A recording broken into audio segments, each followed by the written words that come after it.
Hello అండి. సింపుల్‌గా dots ఎలా ఏసుకోవాలో చూసేద్దాం ఫ్రంట్ పార్ట్‌కి. కాటన్ జాకెట్ కాబట్టి తొందరగా ఈజీగా అర్థమవుతుంది కొత్త వాళ్ళకి గూడా.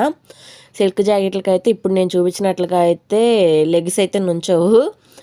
ప్రెజెంట్ అయితే ఇంకో పార్ట్ ఉంటుంది కదా ఫ్రంట్ పార్ట్, దానికైతే డాట్స్ ఎలా ఏసుకోవాలో చూపిస్తున్నాను.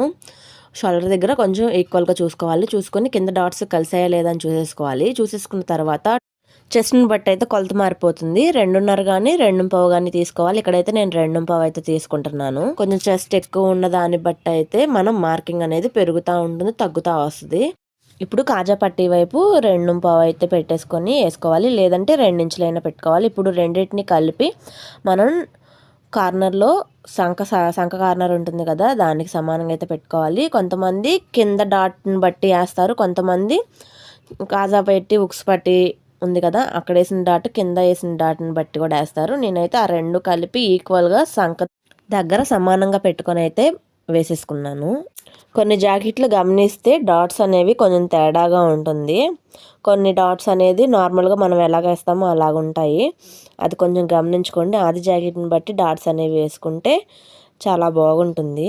ఫైనల్‌గా డాట్స్ ఏసుకున్న తర్వాత ఎలా కనిపిస్తుందో చూడండి. ఈ వీడియో నచ్చితే లైక్ చేసి కామెంట్ చేయండి.